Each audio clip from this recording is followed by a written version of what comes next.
Welcome back, Mando.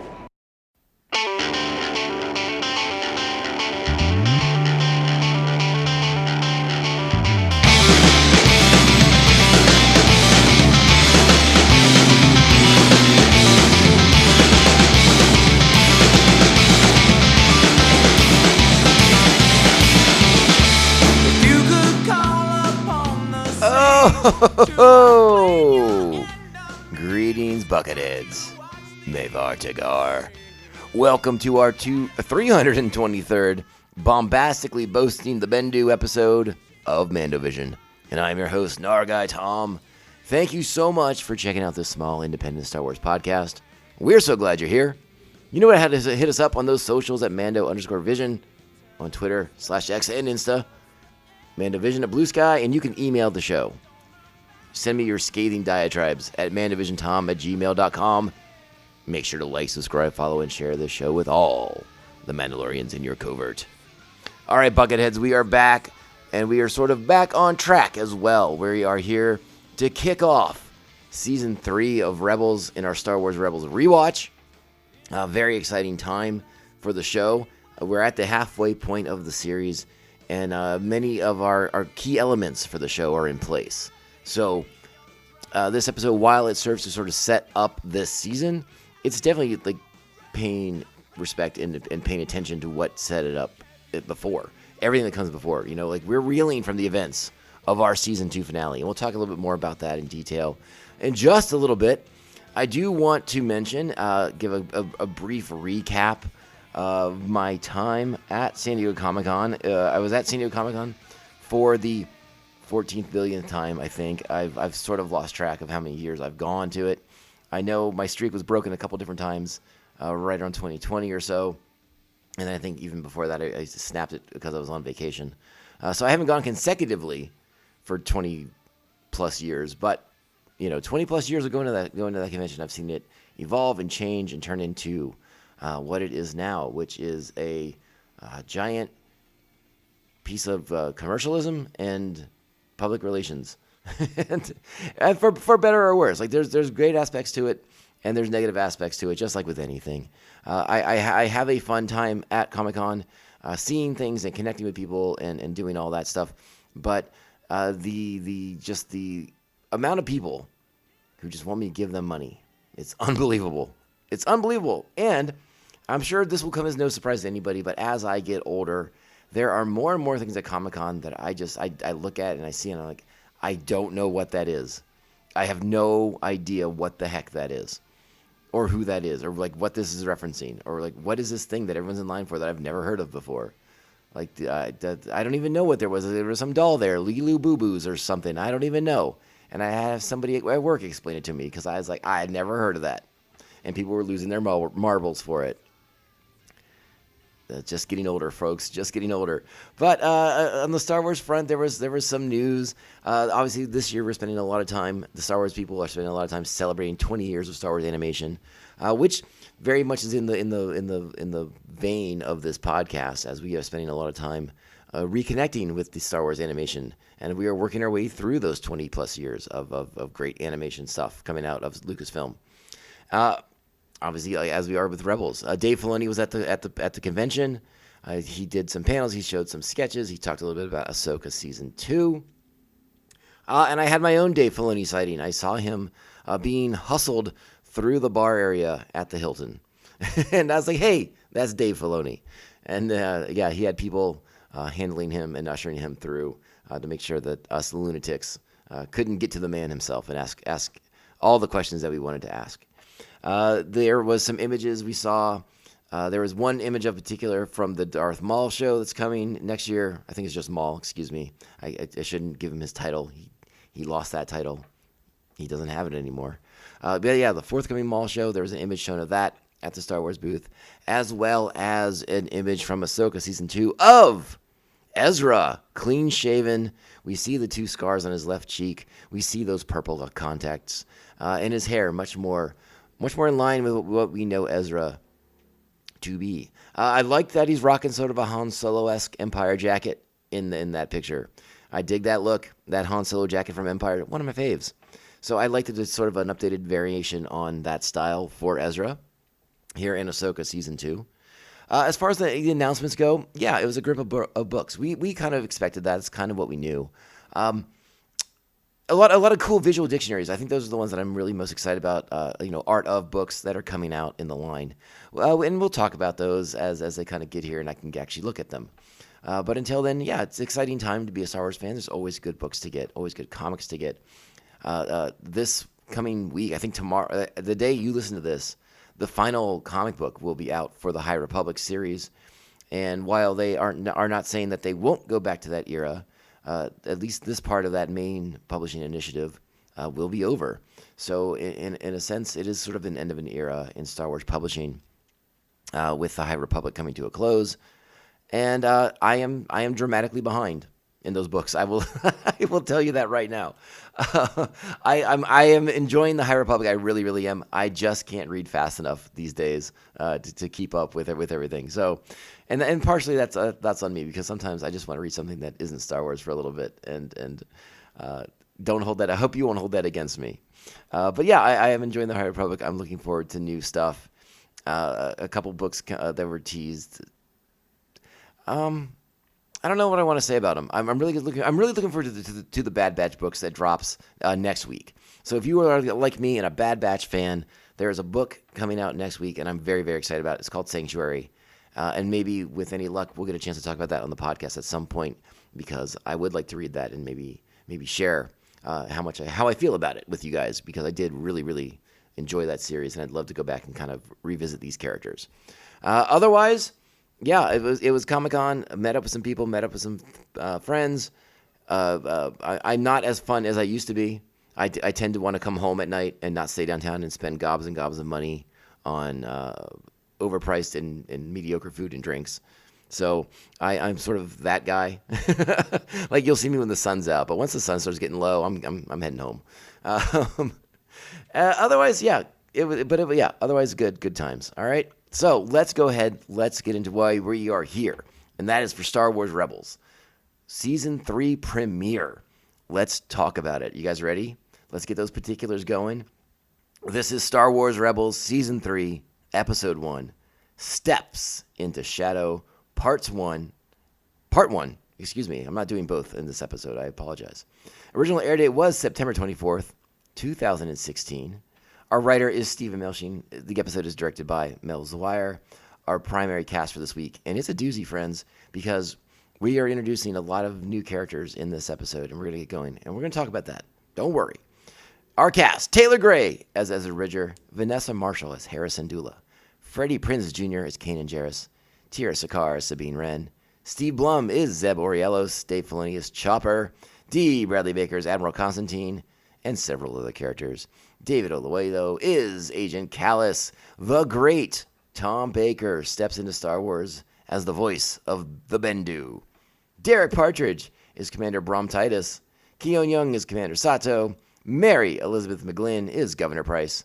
Lars Mikkelsen, Grand Admiral Thrawn. Stephen Stanton is Moff Tarkin. James Cummings is Hondo Onaka. And of course, Nika Futterman is the presence of the Sith holocron. The plot for this week's episode. Ezra, Sabine, Chopper, and Zeb set out to rescue Hondo Onaka while Kanan finds an ancient force creature known as the Bendu. All right, let's go ahead. Let's do what we got to do. We're going to talk about the episode. We're going to talk about everything going on here in Season 3 after the bump. So you know what that means, friends. It is time. Strap on your buckets. Let's go. Get out of here. We'll hold them off. You're going to have to relocate the covert. This is the way. This is the way. So it's 6 months after the amazing finale of Season 2 of Rebels, after Twilight of the Apprentice. And Ahsoka's believed dead. Maul's out in the galaxy. The Empire believes it's dealt a blow to the insurgency by dealing with its Jedi leadership. Kanan has taken a step back due to his injuries, his blindness. And Ezra, aided by the Sith holocron, has begun to assert himself in more of a leadership position. But the question is, at what cost does that all come? Obviously, in the 6 months, our characters, as we connect with our characters again, our main heroes, things have changed, right? Visually for them now as well. Ezra's growing. He's taller. He has a new haircut. Kanan's grown a beard. Sabine, she has a convor painted on her armor now. And we see the convor, the imagery of the convor increases throughout the series from this point forward. Morai is just around the corner. And Zeb even has the Jupa on his armor. We get the introduction of Governor Arinda Price, who has been referenced a couple different times before this, but we meet her in this episode as well. Her visual is that of a sort of a nod to Spelko from Indiana Jones and the Kingdom of the Crystal Skull, for better or worse. So the visually there's a reference point there for Governor Price, the governor of Lothal. And we are also introduced to Grand Admiral Thrawn being recanonized officially in this episode of the show. And I wanted to spend a couple minutes sort of talking about it. I think we've gotten into it maybe in the past when we were leading up to the Ahsoka series.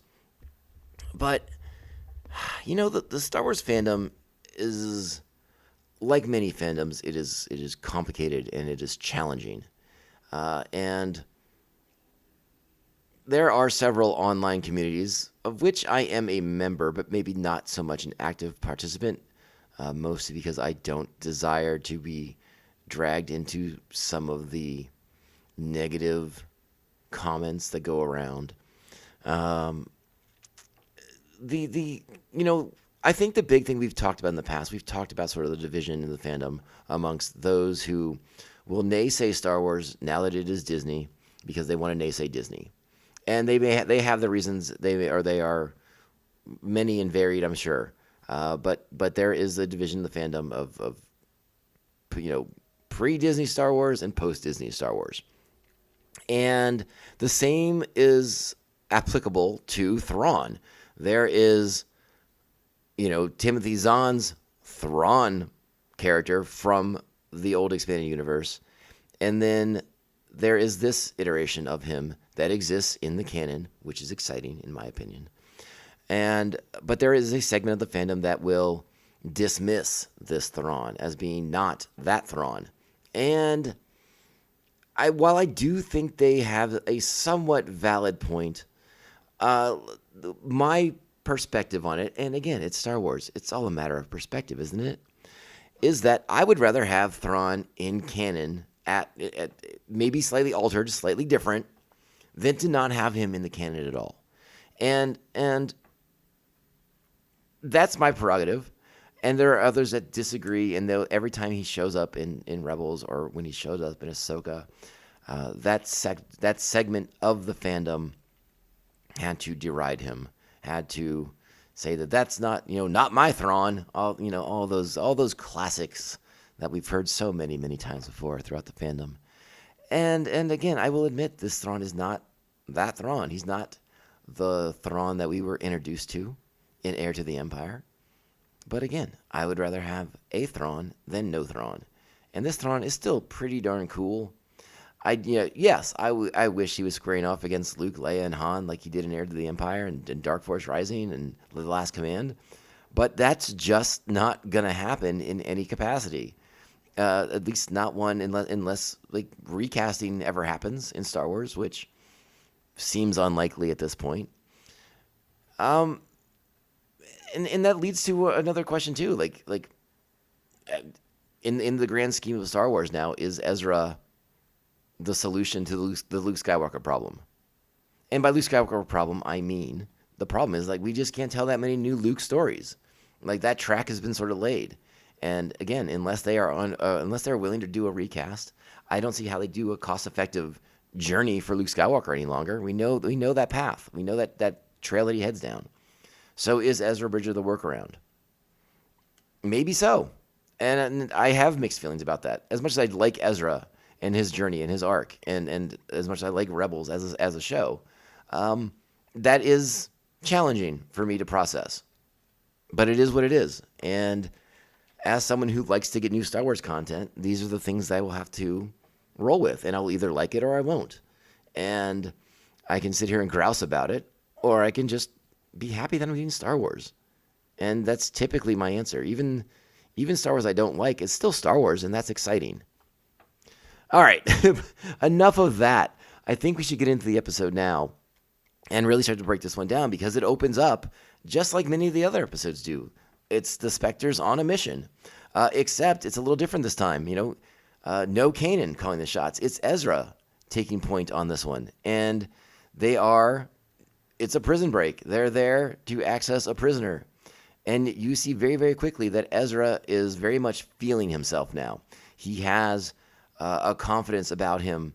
Ezra's always been confident, but it's almost more egotistical now. It's a confidence that I don't want to say it's not earned, but it's just out of his. You see it just being more, I guess is the best way to describe it. Like he's confident, he's Ezra, but there's an edge to it, and it's a dangerous edge, and we see it very, very quickly. They break into the prison, they rescue Hondo Ohnaka and the little Ugnaught Turba, and they have to get out of there. And we see it right away when it seems like all is lost. They're about to be captured. The Imperial forces are there to stop them, and Ezra uses the Force to mind control the ATST pilot and driver, I guess is more accurate for the ATST. And it is like tough. It's fun when he takes control of the guy and he has him blowing away the stormtroopers and all that stuff, and the stormtroopers are yelling like, "No, the rebels are that way. What are you doing?" But then like Ezra keeps going. Not only does he kill those stormtroopers, but he stays in that Imperial driver's mind and basically has him commit suicide, has him walk off the edge of the platform down into that crevasse, never to be seen again.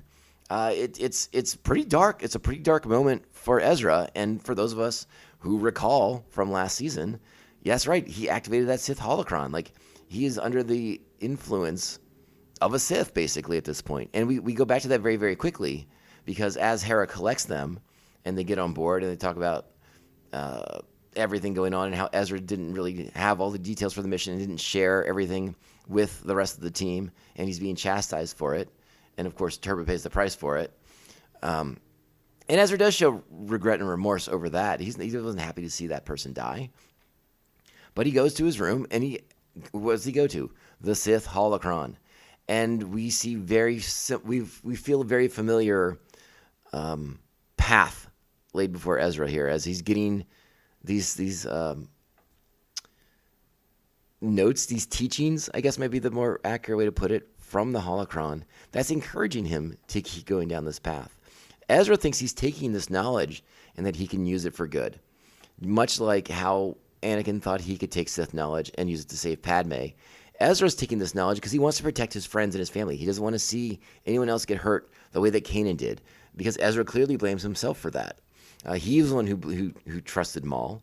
He believed Maul. He brought Maul along the whole way. And then when Maul did what Maul was going to do, which was betray and reveal himself to be the bad guy, Kanan paid the price for it. So a fair amount of guilt drives Ezra.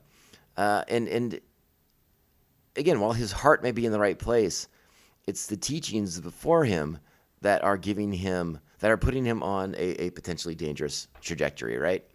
And we go to an interesting place in this episode later on, because we know Ezra's not a bad person, but there's no one there to really stop him.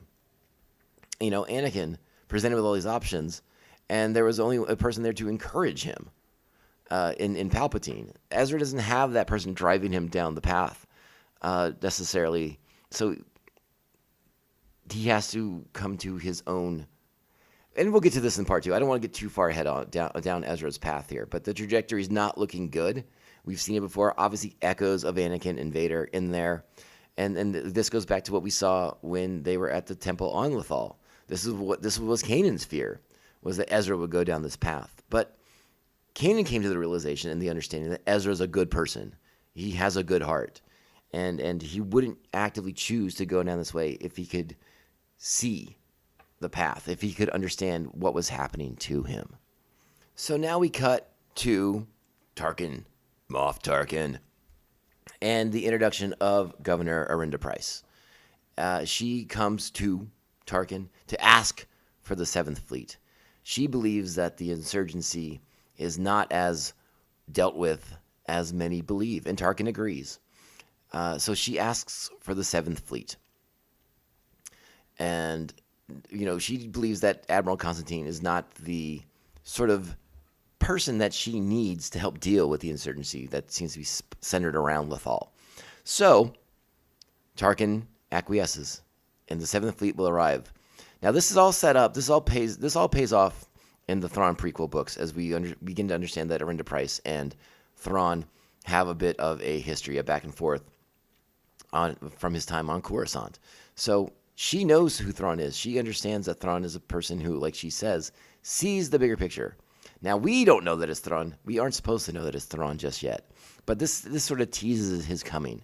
And it lets us know that the Empire is not so naive into thinking that the rebellion has been dealt with just because Vader walked away and Ahsoka did not, allegedly. So there we go. Now we cut back to Atollon, to Chopper Base. Hondo giving a presentation to Admiral Sarto, and presents them with Yarma, a planet that he was made aware of by his cellmate, Tuba. I don't know. And on this planet is Reclam Base, an Imperial salvage yard where the remnants of the Clone Wars are still being scrapped and melted and destroyed away. But it's a place that the rebels can hit and steal themselves some ships, some Y-Wings in particular. Yeah, they're old and they're outdated, but Rex sings their virtues and sings the praises of them. And wouldn't it be great if we could get ourselves a squadron of Y-Wings, specifically a squadron for Admiral Jan Jadana? He's going to need those suckers pretty soon when he gets to Yavin. So, hey, we're setting things up here. We're putting things in motion. And Ezra is going to get control. Is going to get the assignment, right? This is going to be his mission. Hondo was his source. They broke Hondo out of prison for this information. Hondo's price is a ship of his own, but he's going on the mission. He's going with them. He's got to see this pay out or he's not getting a ship. So he has a vested interest in going. And I haven't really addressed it, but I love Hondo so much. I'm so happy that Hondo's back on the series, back in the show, back in this episode. So good stuff all around with that. Give me more Hondo. I'm here for it. Now we cut to Kanan. Where's Kanan at on all this? He's not at the meeting. He's not really into anything. He's at Chopper Base, but he's sort of just meditating, right? He's I think, trying to come to grips with his situation, the loss of his vision, and how he sees it as a real handicap, how he sees it as a real disability, a real liability. He can't go. He sees that he can't go on missions anymore. He can't be counted on, be trusted to do what he needs to do, to be the person that he needs them to be successful. So he's removed himself from the equation. Yeah, there's a little bit of pity and a little bit of a feel sorry for themselves aspect going on here for Kanan.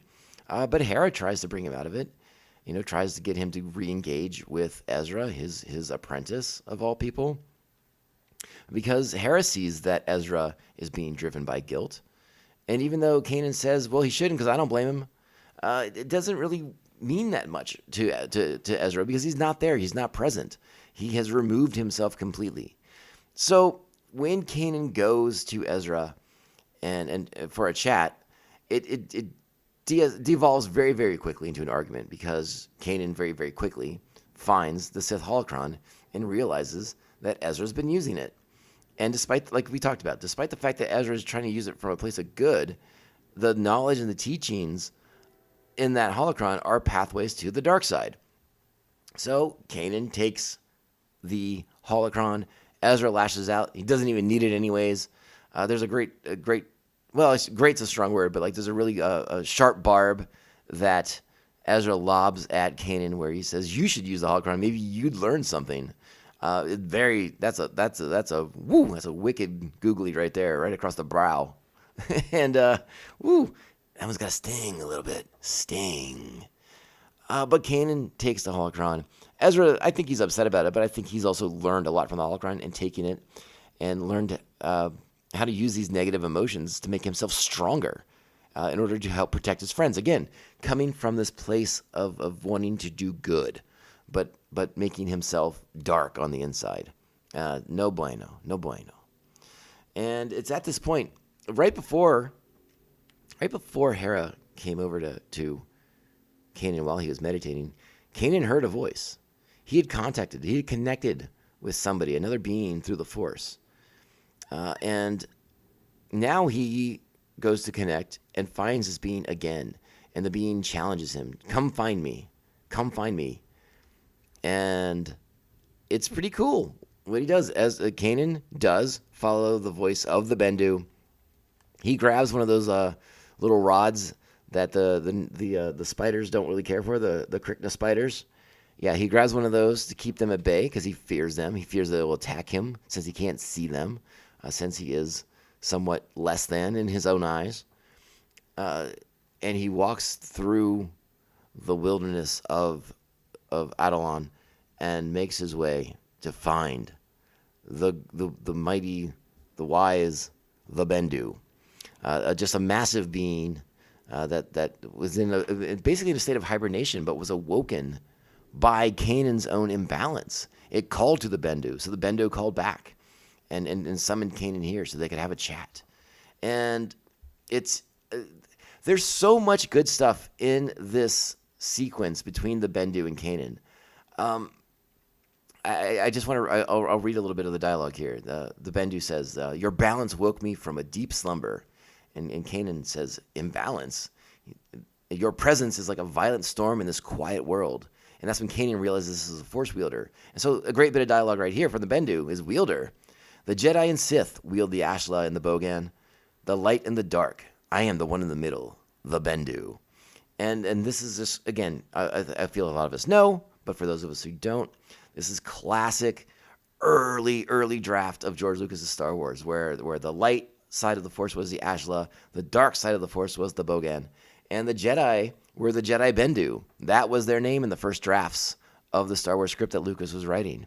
So now we create a character called the Bendu who sits in the middle, who is basically the balance of the Force, right? He understands both aspects of it, both concepts of it. And they have a fascinating conversation. It's a really great sequence here. And one of the things that call to the Bendu, the imbalance that he senses in Kanan, comes from now his possession of the Sith holocron. So the Bendu grabs the Sith holocron, and Kanan says, once the Bendu grabs this object, and he very quickly opens it with very little thought to the implications. While Kanan sort of freaks out, because again, Kanan knows Jedi Sith. He doesn't understand the wider concepts and perceptions about the Force throughout the galaxy. He just knows the Sith. He just knows like the Jedi dogma, the Jedi doctrine. So this being just opens up this holocron all willy nilly, and it's shocking to Kanan. And Kanan says, "It's a Sith holocron. It's a source of evil. My student's been using it, and I'm afraid it's changing him." And again, the Bendu with the wisdom. An object cannot make you good or evil. The temptation of power, forbidden knowledge, even the desire to do good can lead some down that path. But only you can change yourself. That's just good stuff. I mean, that's not just like Jedi Sith. I mean, that's just people. Like, that applies to all of us. It's really fascinating, the conversations that they have. It just excellent stuff. And the Bendu is going to aid Kanan immensely in beginning to understand that he's not less than, he's not diminished. He can actually see the world now in a better way than he could before. And he will start this by breaking the perimeter rod that Kanan brought with him to keep the Krykna spiders at bay. We'll get into that more in episode 2, in part 2 of this two-parter. But when he snaps it, Kanan is sort of like, "What the heck did you just do, dude?" Meanwhile, our heroes. I think we're going to cut back to the Empire here at this point. The introduction of Thrawn and how he's going to bait them, how he wants to observe them, how he wants to see what's going on. He believes what happened at the prison break, Hondo Ohnaka's escape. He's aware of who his cellmate was, and then there is the incident at the mining guild picks up on. We'll talk about that in a moment. But he sees these things as connected. So he figures out that the rebels will be going to Yarma and Reclam Station to get themselves some Y-Wings. Okay, so we're already seeing the deductive process that Thrawn has. It's not... It's a little simple in many senses, but again, we're keeping things pretty straightforward here, and that's okay. We don't need Thrawn solving the Da Vinci Code in 2 pages. It's fine, but he connects the dots in a way that others aren't, and I guess that's really the thing we have to understand about Thrawn in this iteration is that the Imperials, for the most part, seem unwilling to connect the dots to believe that this rebellion is bigger and more significant than they want to admit that it is. Thrawn is not. He's, again, the bigger picture guy. That's him. And he's going to pull the rebels apart piece by piece, as he says to Constantine. Meanwhile, our heroes have engaged.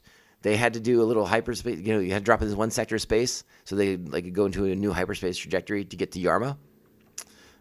Well, while they're there to recalculate and go into the next leg of the jump into hyperspace, the Mining Guild is there. The Mining Guild has the claim on that sector of space. The Mining Guild very closely affiliated with the Empire.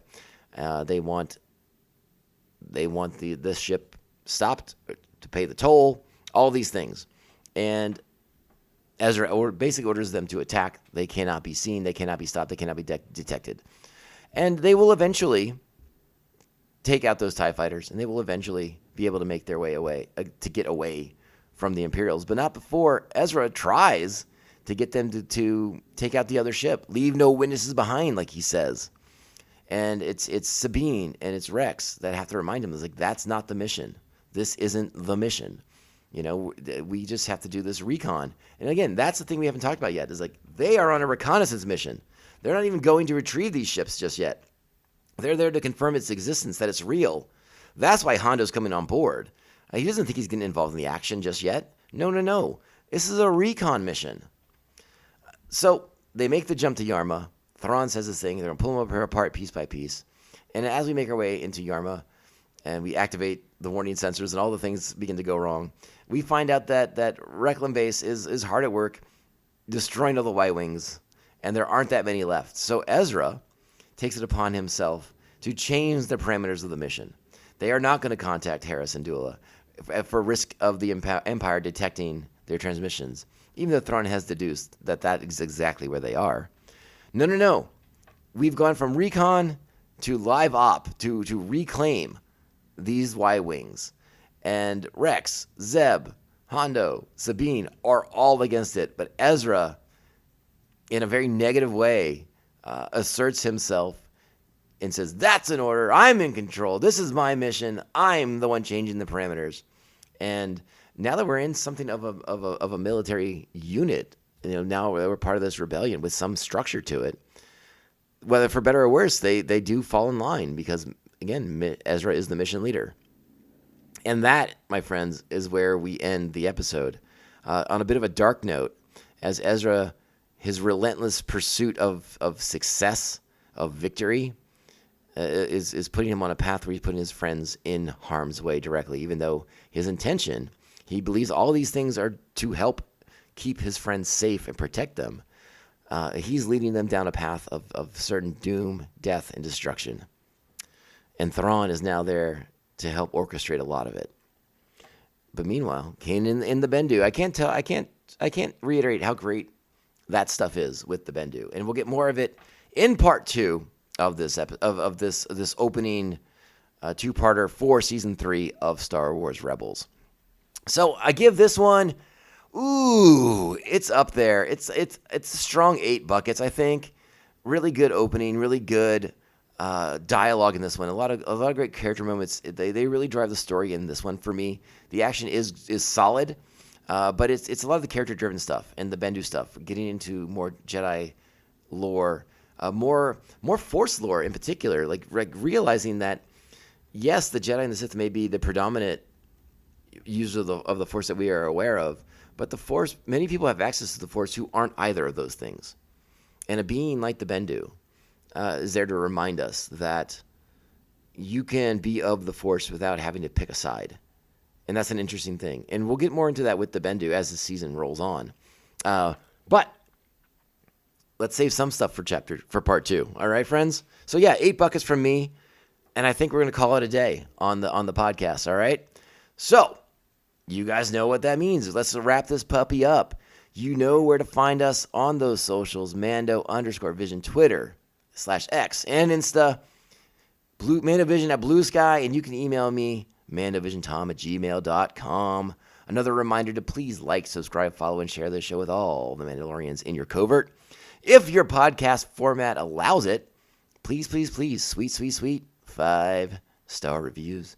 They help small independent shows like us stand out and not get lost in the shuffle. We truly appreciate anyone who takes the time to do that. And we truly appreciate anyone who takes the time to download and stream this podcast.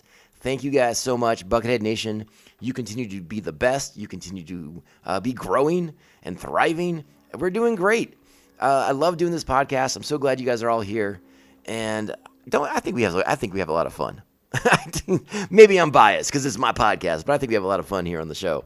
So we'll be back next week. We got more Star Wars for you. Part 2 of Steps into the Shadow. I kind of tripped my way through that one. Steps into the Shadow, Part 2. Very, very soon, sooner than you might think.